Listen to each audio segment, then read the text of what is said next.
Hello, and welcome to today's KDP University's At Home with Meghan Quinn. I'm Trisha, and for the past 5 years, I've moved around Amazon's books teams, learning the business so I can share it with authors. Prior to coming to Amazon, I worked as a graphic artist, project manager, and educator. Currently, I'm privileged to work on the KDP University team, helping authors use the KDP website to make the most of their author journey. Now, we're here to talk to Meghan. USA Today best-selling author of romantic comedies and contemporary romance, Meghan Quinn brings readers the perfect combination of heart, humor, and heat in every book. A blonde at heart, Quinn's bubbly personality clearly shows throughout her distinctive branding, her eye-catching covers with bright colors, and bold titles. Author, wife, adoptive mother, and peanut butter lover, Quinn lives in Colorado Springs with the love of her life and two beautiful children. Welcome, Meghan.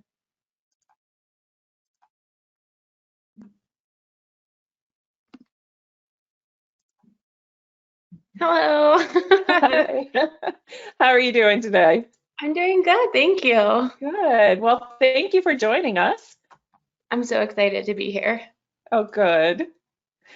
Well, we always start by talking a little bit about how you got started. So when did you decide that you were going to be an author?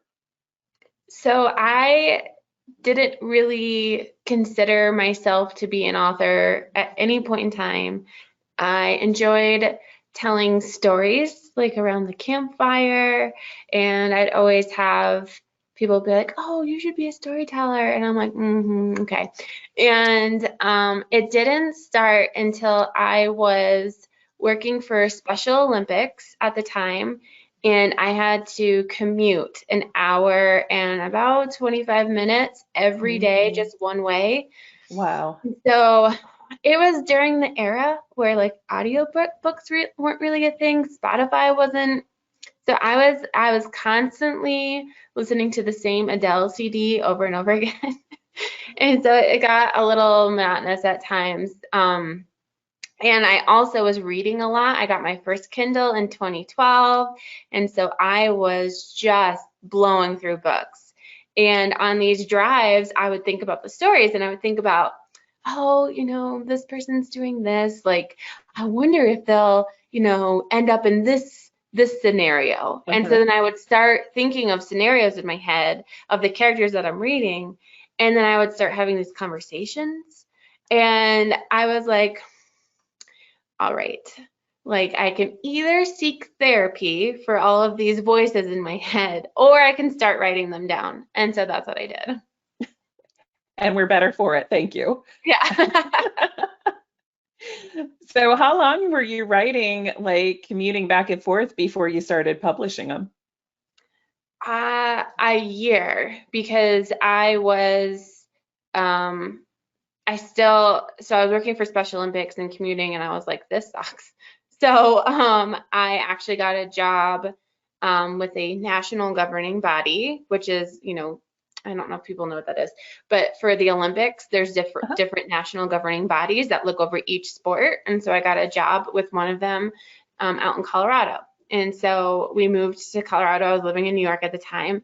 We moved to Colorado, and I was writing, just kind of like dabbling, had I think 3 books on my belt, and was trying, like I was sending emails to agents and seeing if anyone wanted to represent me. No one did. And so my mom was like, I think there's a thing where you can self-publish. And I was like, I don't know, is there? And so then I looked it up, and it was a year later that I self-published. Okay. So that would have been what, 2013. 2013? Yeah, 2013, October 2013. So how long were you publishing? So you had 3 books. Did you publish those 3 books right away, or did you publish one at a time, or? I thought I would be really smart. I published one, and a week later, I was like, bam, I published another one. And then I think another week later, I published the 3rd one, which I would say probably not the best idea unless you are ready to fully commit to having to speak to readers, having a website up, having like all of this stuff ready because I wasn't, and I was like, whoa, what's going on? And then I left the books on a cliffhanger. You know, I was drama. I Yeah. was the drama queen back then. And everyone's like, I want the end of the book. And just took forever. It just was like, maybe I should have planned this out better. And actually, like, funny story, I didn't mean to publish. I was just kind of going through the steps, seeing how things worked, what the setup was. And then, like I said, or like you said in your introduction, a blonde at heart, it's very true. You have two choices. You can either click save and continue later, or you can click publish. Well, guess who did published? And then I was at work the next day, and like when you get into work, probably not you at all. Oh, but of course not. You sit down and you're like, oh, just give me a second before I like jump into what I need to do. And so I was in that moment of give me a second. So I checked my personal email, because why not? Instead of my work email, I checked my personal. Yeah. And it said, I got an email that said, congratulations on self-publishing. Your book is available. And I was like, what? And then it says, check your sales. And I was like, ooh. And so I clicked on it, like, check the sales. And I had 3 books that sold. And I was like, what? Three people bought my book. And then, of course, I was like, wait.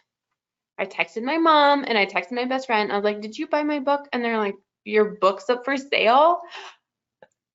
3 sales of people I don't know. So it was absolutely wonderful. Were you like jumping up and down? Woo-hoo. Secretly in my little cubicle. Right. Nice. Well, congratulations on those sales. And then it just kept snowballing from there. Yeah, it kind of just grew and grew and grew. So when were you able to? So you've got 3 books published, and then all of a sudden you realize, okay, I have to have a way to communicate to these people. So did you start building your website? How long did it take you to get everything up and running? Well, I was planning to publish, and so I was already working on my website, and it was the bare minimum. It's like, oh, I've done such a good job on this. I think it was like a GoDaddy website. And I worked really hard on it, and there were many issues. But I was like, this is wonderful. I wish I had like a screenshot of what it used to be. But so I was already kind of working on that. But when I got home, it was always leading up to this. It was always my wife and my best friend who were in the driver's seat. And so we would go, before I published anything, we would go to Red Robin. We'd meet at Red Robin. And we would take out the manuscript and we would look over it and we would go through it and mark everything up. And so when I came home, I was like, Steph, that's my wife, Steph, I published, and she doesn't like surprises. And she was like, what? You are not ready for this. And so then we are like that night just hustling, getting Facebook stuff done. I'm doing my own graphics. I learned how to do graphics on YouTube using a free program. It's called GIMP. I'm not sure. I mean, there's so many more amazing programs now, but back then I was using this one called GIMP, and I made my own book cover, and it just kind of, we all just threw it together. We all joined forces and then just spread the word, and it just unfolded that way. But I honestly, I didn't have any author friends. I didn't really come from, like, there's some authors who are so amazing, and I'm so jealous of their relationships because they came from like fan fiction or something like that, that they've known people for so long. And I just kind of jumped in head first, and it was just me, Steph, and my friend Jenny, and we're like, let's do this. So it was just a little bit more, there's a lot of bumps along the way and a lot of learning curves. Well, let's talk about some of those learning curves. When did you transition from doing this part-time to doing this full-time? I published in 2013, and then I became a full-time author in 2016. So in between those 3 years, I was still working at the national governing body, and I was coming home, spending some time, and then I would write probably from 8 to 12 and just kind of do things. And I was in the hustle mode, and I kind of wanted to make something of it. When you see that first sale, you're like, there's potential. There's so much potential. It can only go up from here. So I saw the potential, and I was like, let's see if I can make this happen. I can't quit my normal job. So I went from 2013 to 2016. And then I wasn't ready to become a full-time author. But my wife and I were in the midst of going through the adoption process. And at my old job, they asked me to turn in my baby plan. And so basically it tells you, tells them when I do have a baby, what am I going to work from home? Am I going to do this, do that? And so I had to turn in my baby plan. And it was right before Christmas break.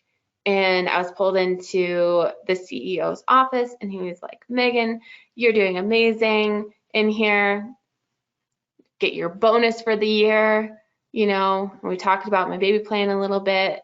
I went on break. I came back, and then I was pulled in by my manager, and they're like, we're going to have to let you go. And I was like, what? And I was like, why? And they're like, because you're not doing your job to the capacity that we want you to do your job. And in that moment, I'm non-confrontational, so I'm literally just like, okay, well, thank you for your time. I don't know. I'm just not someone who's gonna be, can you explain more? And so I just took my little check for the week and went on my way, got my box, and oh God, it was so humiliating because I just didn't understand what I did wrong. And it just felt, because I got the bonus, so I was just so confused as to why this happened. And I got home, I cried, and I was just such a wreck. And the next day I had to release a book. I was like, oh my God. So it's hard to leave something like that when you don't have closure. And I didn't know what to do.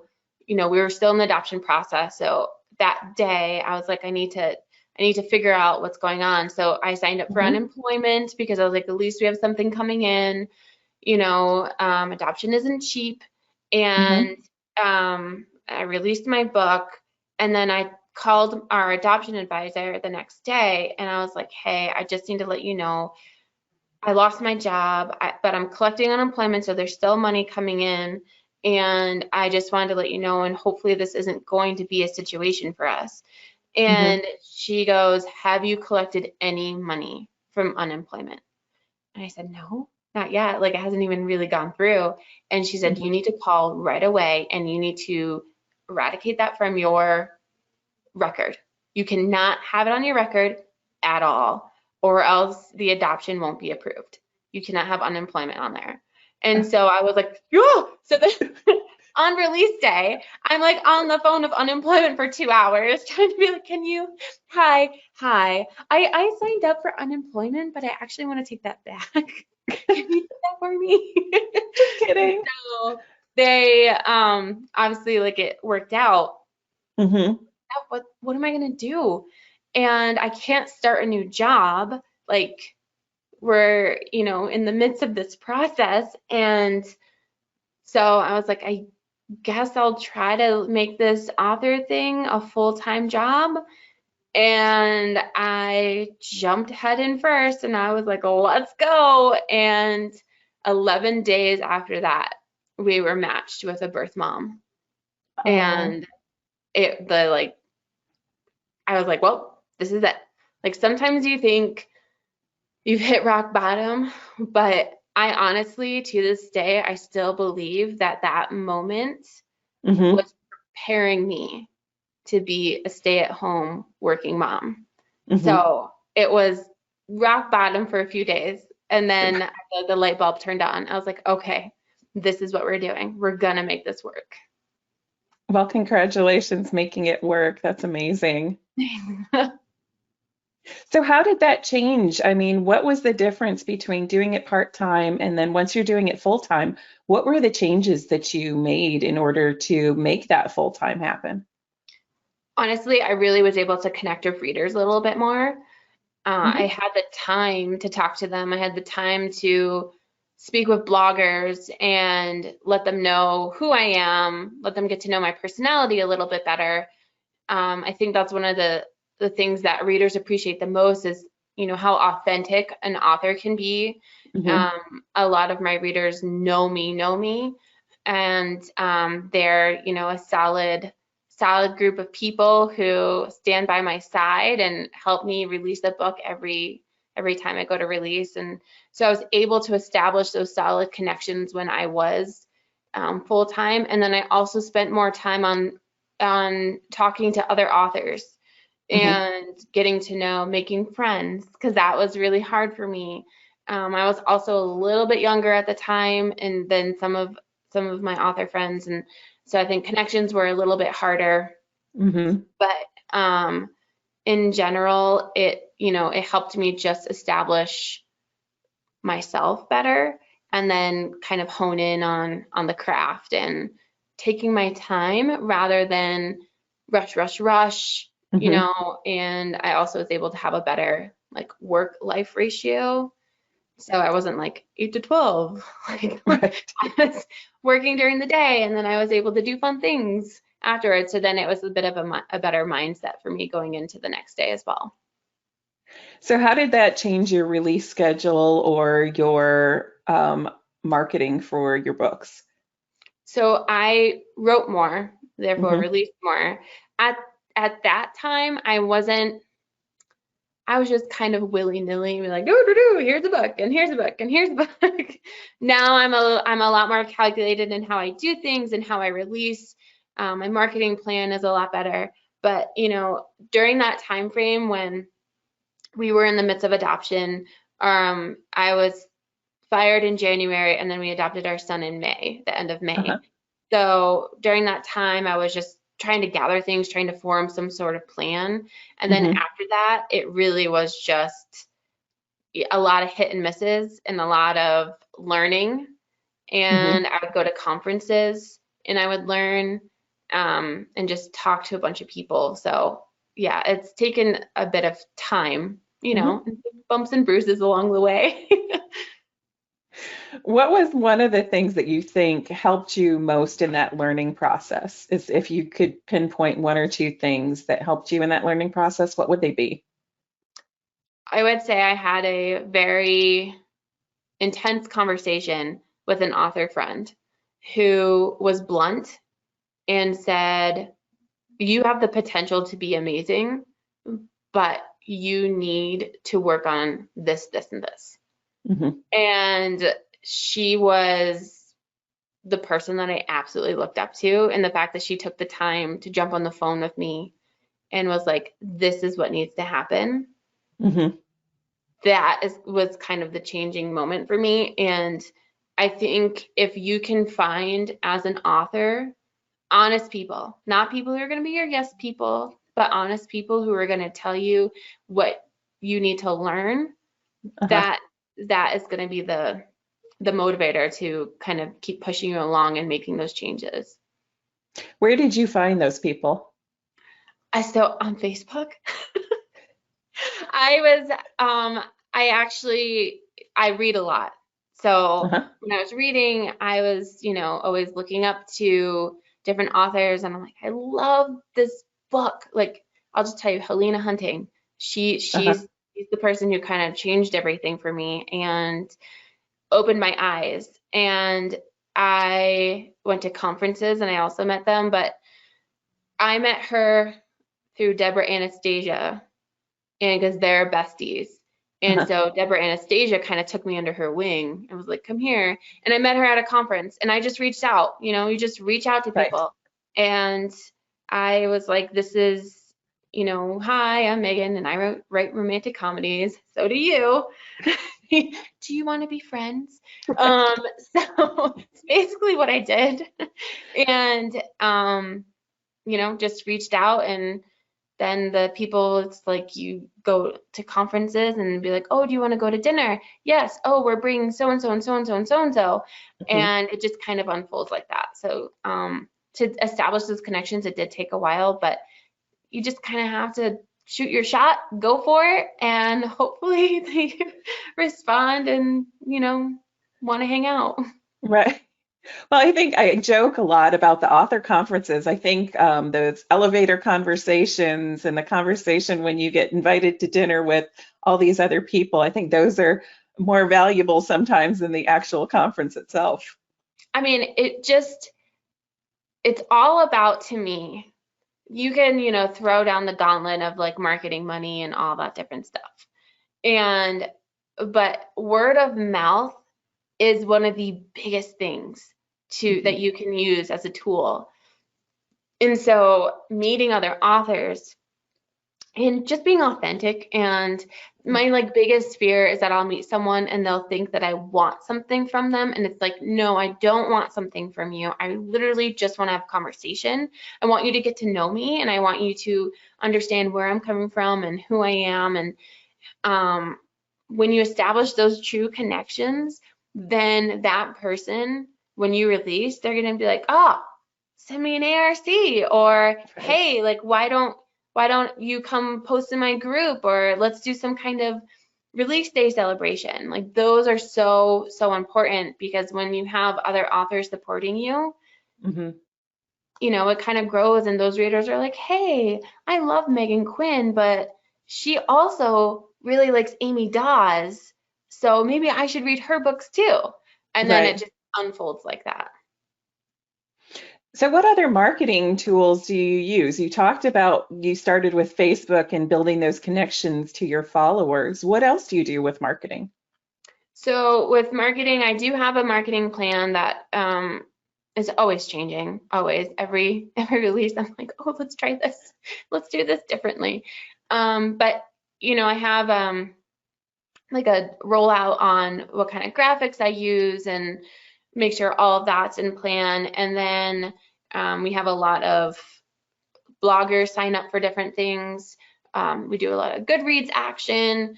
We also will do some stuff with BookBub. And then, of course, ads, which, we work with Amazon on ads. We work with Facebook and Instagram. I know other authors do some other ones. Oh, I do Goodreads ads as well. But ads is a big part of it. But I've also built up to the point of where, like, I didn't just be like, okay, now I'm not working. I'm doing this full time, so I'm going to throw down all of this money on ads. That did not happen at all. It was a very slow process. And I built and built, and for a long time, I was taking the money, the extra money that was coming in, and I was reinvesting it into myself. I wasn't going out and buying a pretty purse or shoes or anything like that. I would take that money, anything extra, and I would reinvest it into the next release.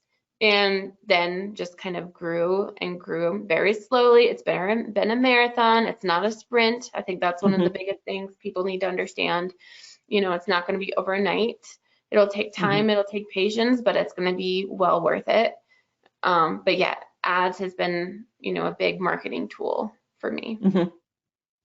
Yeah, because this has been about 8 years for you to build your business to this point. Yes, and I didn't start using ads until 2016 when I lost my job. And it's funny because I went to a conference and they're like, you should try Facebook ads and Instagram ads. And so I was like, oh, okay, like, sure. And I would be like, $10. I'm going to put my $10 down and see what happens. $10 isn't really going to do much. I'll just be honest.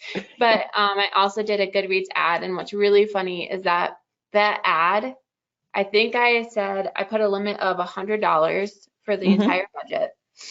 And the ad went on for 2 years because it never spent what it was supposed to spend. And I think it spent $5 altogether. And it's because I didn't know what I was doing, and I just like, here you go. Put it out there. But it became so funny to me that like it was still, they don't even offer this ad anymore, probably because it was so awful. But like it's so funny to me because I'd get an email and it'd be like 5 cents were spent on your ad this month. I am totally winning at this ad thing. Maybe not the most effective strategy. No, but I mean, like I said, it took time and it took a lot of learning, and oh man, do I still make mistakes, big ones, massive mistakes all the time. And you know, you're always growing, and Mhm. it's fun to kind of see where you've come from to where you are now. Right. So we've got a lot of questions coming in. So I figure we can start taking some of the questions Hmm. that people. So Eric wants to know how long before you made your first book sale from the time of publish? Oh, see, like one day, and like I Yeah. don't, that just sounds like awful, but like I just kind of threw it out there, and it was back in 2013 when things were a little bit different. Right. So, but it took me a while to Hmm. actually make money. I think my first check from KDP was a little over $100. And so just like growing that, it took a lot of Hmm. time, but I was just a new face, and I don't think I really honestly, like I think it was maybe like one book every few days if I Hmm. was lucky at the time. So, and that was with nothing. I was really not doing anything. Hmm. There's so much more that you could do now. So, I would just keep pushing. Like I wouldn't necessarily compare like what you're selling to other people because Right. everyone works in their own timeline. Hmm. Right. And like you said, you published 3 books right away, which gave people the More series options. to, yeah, to read through. So I think that that sometimes can be really helpful. It was. Um, so Sandra wants to know about your editors. Where did you find your editors? So my editors, that was one of the things that my author friend was like, you need work on your editing. And um, my first book that I wrote, I had someone come back, a blogger, saying it was trash, and she DNF'd it. And she was like, this is the worst thing I've ever spent time on. And I was like, thank you. Thank you. And from there, I was like, oh, maybe I should work a little bit harder on my editing. So then I continually read through things. And then I had another person say, hey, you need to have someone edit your book. This is awful. And I was like, oh no, maybe I can't edit on my own.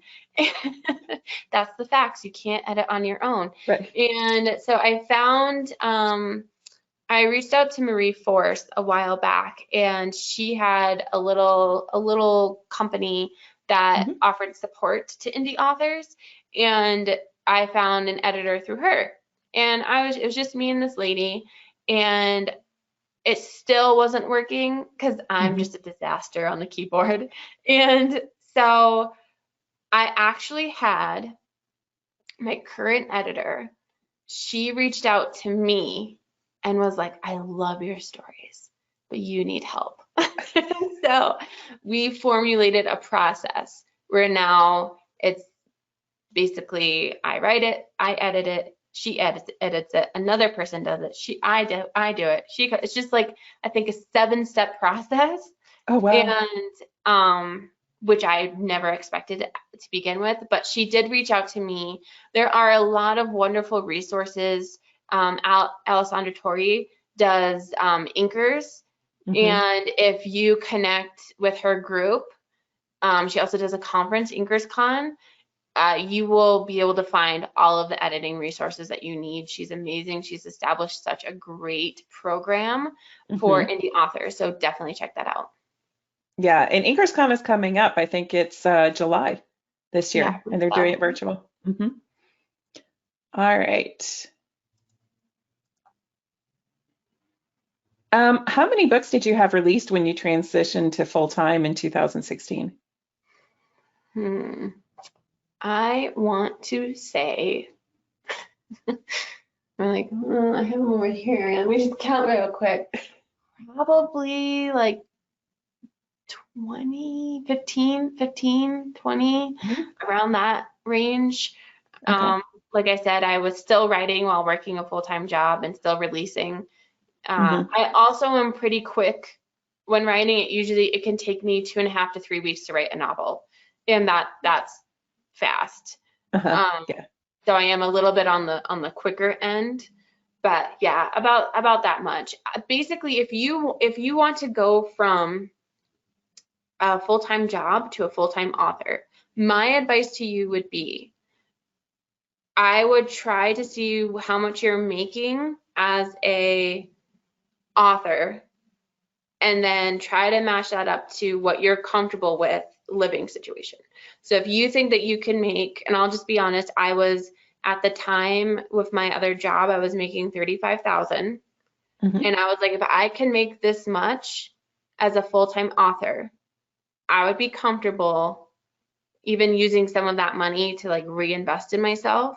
But I know that we would still have some income in, and I would be able to like, help. So I would assess it that way, not necessarily by how many books, but just income wise. Yeah. The sales. Good advice.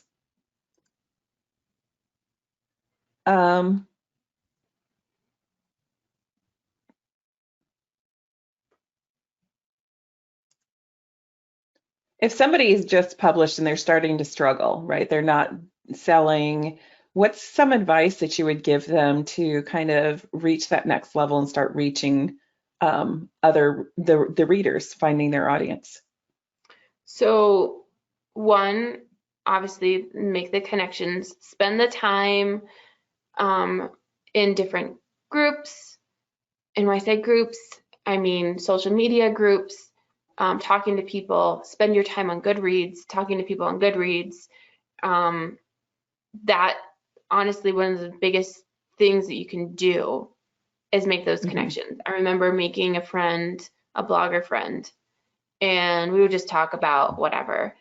And I'd always make sure to, nurture that relationship, because then she knew a few people, and it expanded to like a group of 4, and we would talk and chat, and then they would tell their friends, oh, this is Meghan Quinn, she's pretty cool, read her books, they're funny.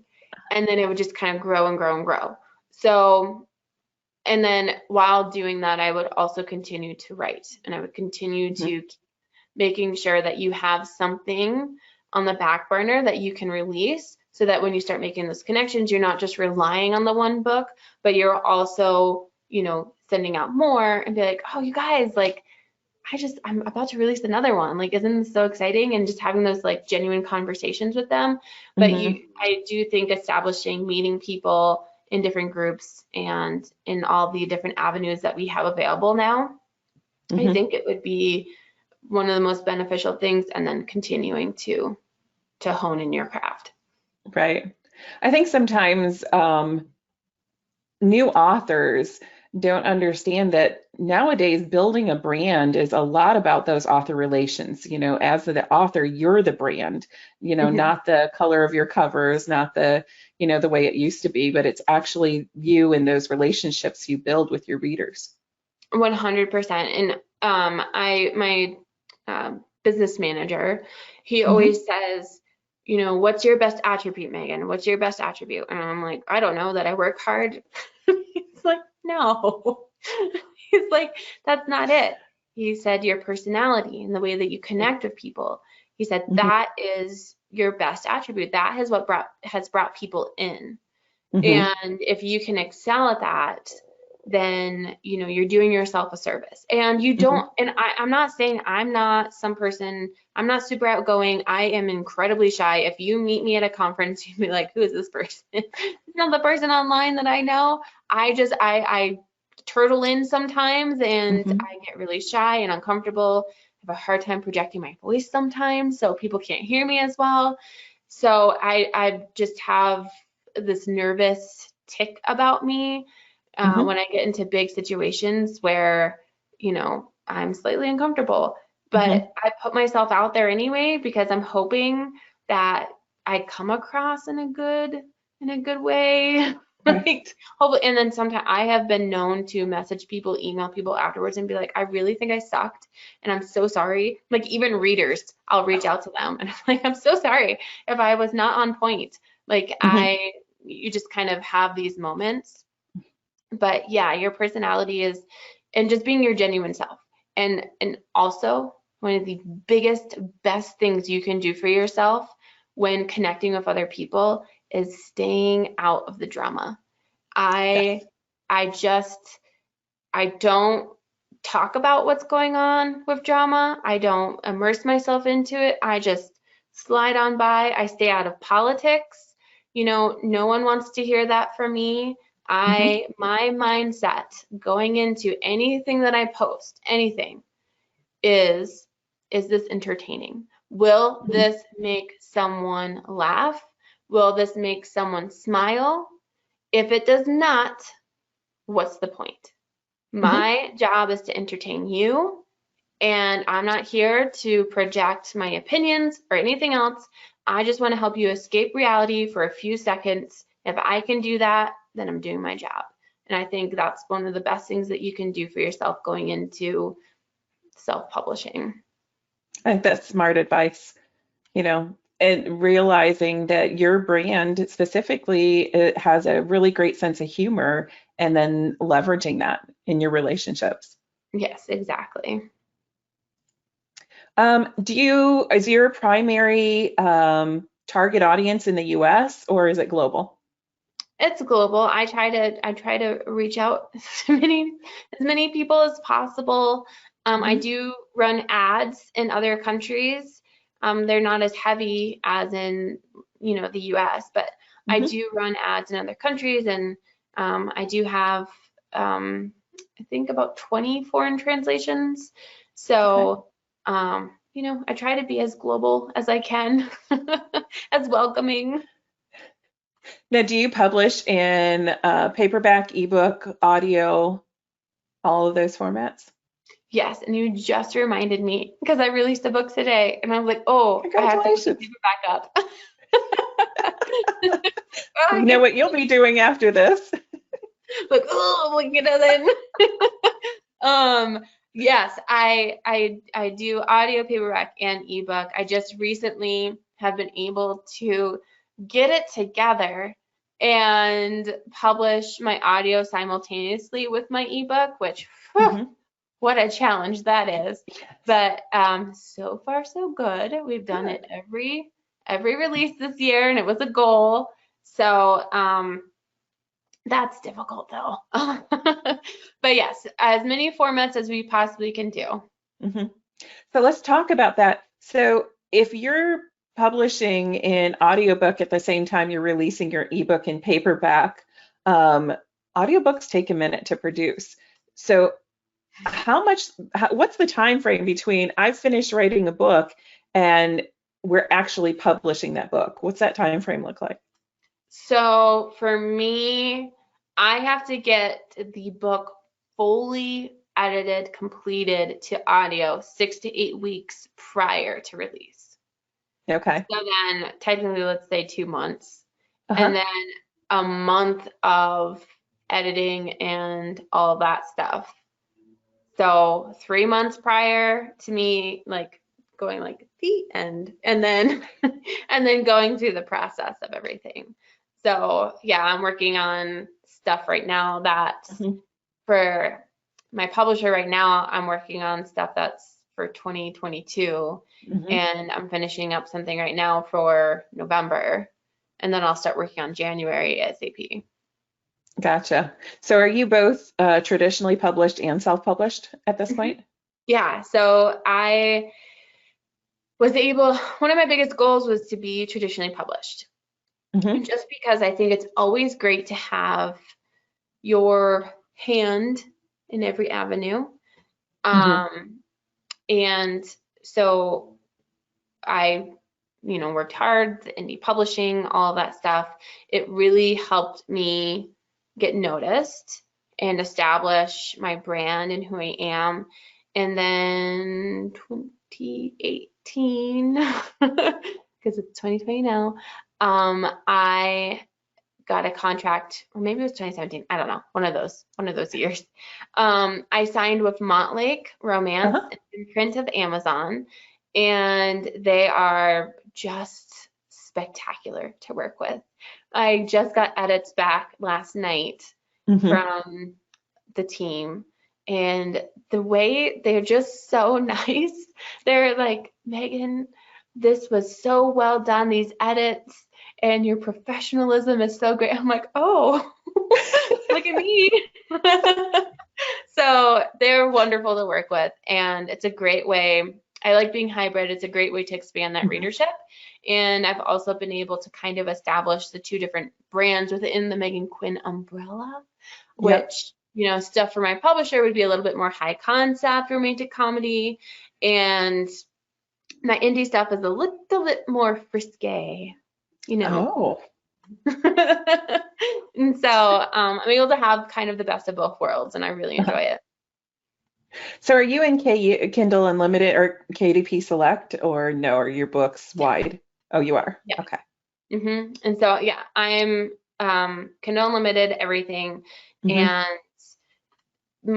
my choice with that, because people are like, why aren't you going, iBooks and all that different stuff? And honestly, if you would have seen my numbers when I was wide, you would have been like, what are you doing? 95% of my income was from Amazon. And so I was like, why am I trying to like do this wide, And so I went full Kindle Unlimited. I like the opportunity for readers, to Hmm. be able to read as many books as they want for, just a certain easy price every month, because I know Right. that things can get really tight, and books can be expensive. And so Yeah. I would rather someone read my book on Kindle Unlimited than try to go pirate it somewhere or something like Hmm. that. And it also, Montlake is also in Kindle Unlimited, and so it works Hmm. really well. The two go hand in hand. Good. Yeah, I know as a binge reader, I love the fact I'll like identify an author and then I'll read everything in their catalog. So as a reader, I appreciate that. Yes, me too. I'm like, is this Kindle Unlimited? I This know. is a good one. All right. Um, let's see.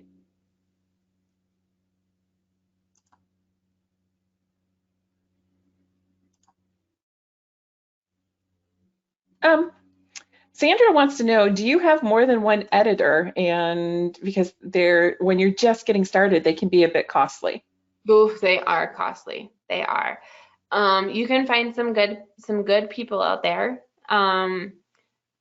Some people allow you to make payments.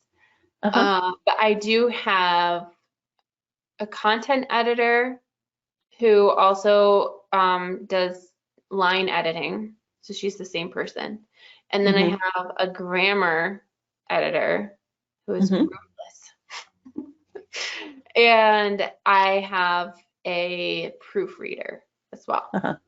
And so three technically. And honestly, I think it's important to at least have two, so that Hmm. you have your set of eyes and then two others. But if you can have more, that's great. I wouldn't have more for, let's say, content, Hmm. because the more cooks in the kitchen, the more crazier it gets. So I would necessarily just kind of stick with one. I know a lot of authors like to have tons of beta readers, and I'm like, I can't, like, it's just too much. Um, Uh-huh. my editor and I have worked really well together now, where she knows my style and she knows what I'm going for. She points out things like, Megan, this is not what a doctor would say. Like, oh, here we go. Okay. What would they say? So she helps me out with stuff like that. But yeah, I would definitely say at least two.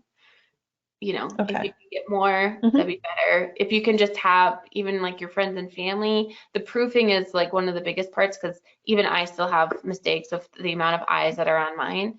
But Right. just having a few people read it over and be like, oh, hey, you said couch instead of coach, which Uh-huh. common error. So, yeah, just as many people as you can, and then a Uh-huh. solid two if you. Right. And those the family members that are reading, you want the ones that'll give you straight up. That you don't want the ones that are just going to make you happy. Yes, it's nice to have yes people in your life. You need them, but you need some brutal, honest opinions as well. And if you go, I wouldn't necessarily ask them for opinions on the storyline. Like I've had people, unless there's like holes, obviously, but Uh-huh. I've had people check things for to make sure that I am politically correct in saying certain things, or just is there did I miss anything? Did I use a different word? Things like Hmm. that. But I can't remember what the term is, but there's beta readers that will help you with if you're going for something um, maybe that might be controversial. Hmm. So that would be helpful, even if friends and family could be like, hey, like maybe you don't say that. Yeah. So that's important too. Right. Those diverse perspectives are really important. Yes, that's the terminology I was going for. Hey, I totally understand. Last week I couldn't remember where I worked, so we're good.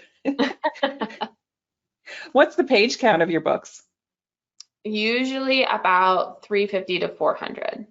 Okay. So, all right, I'm always saying this book is gonna be 90,000 words and that's it, no more. I'm not writing another big book. And then I get up to like 120 and I'm like, what are you doing? Like I'm at 70,000 words and they haven't even kissed. What's happening? So, my books tend to be a little bit longer, Uh-huh. which works out because I'm in Kindle Unlimited and you get paid per page, so it's Right. nice. But if I wrote shorter books, man, I feel like I would be releasing every 2 weeks. What is your release schedule? Do you do it quarterly, a couple times a year? What's Usually every 2 months. okay? It depends. My indie schedule I like to do every 2 months, but Hmm. then my publisher will come in and throw that off a little bit and so rearrange it. I think I have about 7 books coming out this year, 7, 8. So Nice. yeah, a good chunk of Yep. books. So are you a pantser or a plotter? Oh man, am I a pantser? I don't even know how to plot. I like what I will write down. I have a book and I'll write down like a general idea. Uh-huh. Um, the characters and blah blah blah and really like form those. But like going into it, I have no idea what's happening. I like Uh-huh. all of a sudden, like the book that I'm writing right now, they have some kind of situation in the hallway with staff like the next door down. And I'm like, what? This is inappropriate. What is happening? Like, and it just kind of unfolds like everything. Some of my most brilliant moment in books are because I'm just like, do, do, do, do, do. Like, let's see what happens here. But I think it drives my agent nuts a little bit because we'll sit down and she wants to plot like Uh-huh. the book that I'm going to write for my publisher.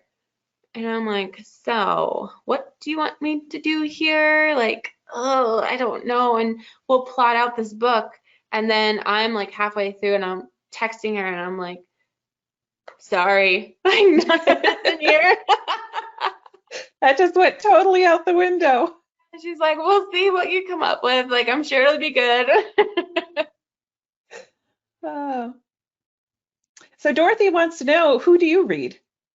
By the way, Dorothy is just I freaking love that name. Um, and I read a lot of Christina Lauren. I love them.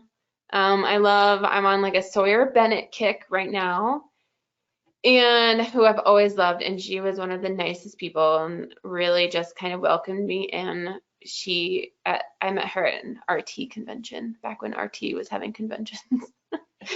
And I read a lot of her. Marie Forrest is always a go-to for me. I also really enjoy Vi Keelan and Penelope Ward, some of my favorites, contemporary romance. And then if you want to talk about historical romance, which I am totally obsessed with, and which is what I will usually read when I'm writing, because I write in a contemporary, historical, just I'm not gonna really mix those two up. Like I don't really want to be influenced like Right.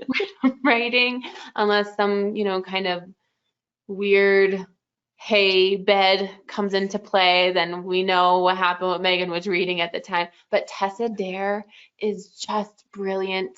Her way of comedy and breaking down this like strong Duke hero and making him look just pitiful is, oh, have you read some of her books? They're so good. As you're going through, I'm like, yep, totally agree. Tessa Dare is amazing. Oh God. All right, Tanya wants to know about the cover art on your books. Do you have a cover designer? I do, and I think she hates me. We have a love-hate relationship. So I get asked about the covers a lot, and I go in with a model.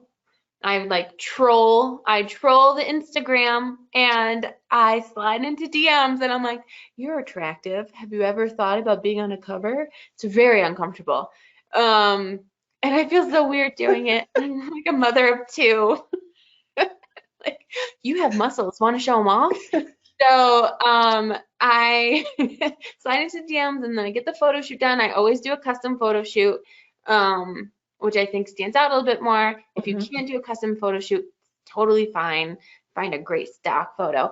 But then I spend time looking through different ways of designing, and I look through different fonts, and I set a color scheme, and I really just bring it all together, and I'll send it to my cover designer, and I'm like, this is what I want. So she'll come back, and I'm like, that is not what I was picturing. And we'll go back through a few drafts, but I really spend my time. Like I just don't give it to my designer and be like, good luck. Like I go in with an idea, I go in with color scheme, I go in with, everything you can possibly think of to help her create something beautiful. And if you look at my covers, one of the things that you might notice is that I like to do half illustrated, half real. So the guy is always real, but like the background is usually illustrated in some sort of way, or just has, it's not like a real cityscape or something. It'll just be illustrated in some way, or make it look, maybe watercolorish, or, drawn, whatever. But that way, because my publisher likes to do illustrated covers for me, so that when you see them together, I'm this crazy. When you see them together, they all flow together. They all look good. Right. You'll notice where my branding began compared to where it was, because I have some older books that you're like, that's brown. That doesn't have pink or teal on it.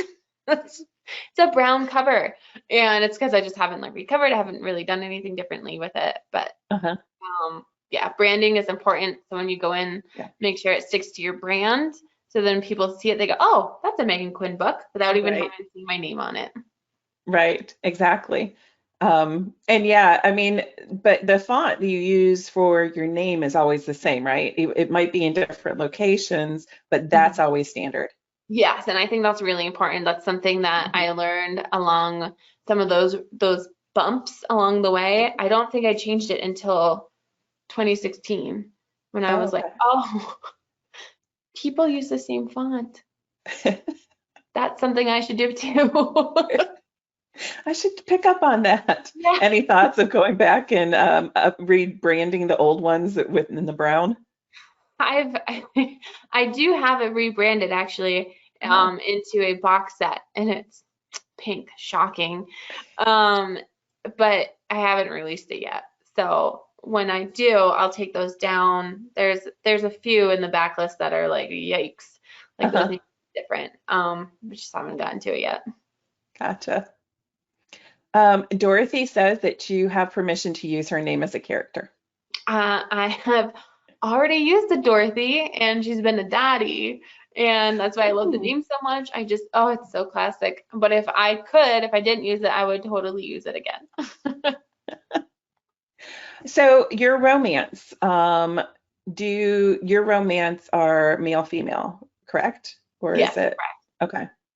All right. We just had that one question, and now we're out of time. That was a quick hour. Do you want to share any contact information with everyone if they want to get a hold of you or join your Facebook page or follow you? This is where you say, like, click and subscribe, right? Yeah, pretty much. You can find me on Instagram at author Meghan Quinn. That's correct. And I usually am really good at replying to DMs. Not like, promiscuous ones, but no, I'm pretty good at answering as much as I can. And if you want to contact me there, that's easy. All right. Meghan, thank you so much for joining and sharing all your knowledge with us. Of course, hopefully I didn't sound like a fool. I was just going to say, there is no need to email me after and say, apologize for anything. It was fantastic. I had so much fun. I'm so sorry. All right, everybody. Happy publishing. Thank you.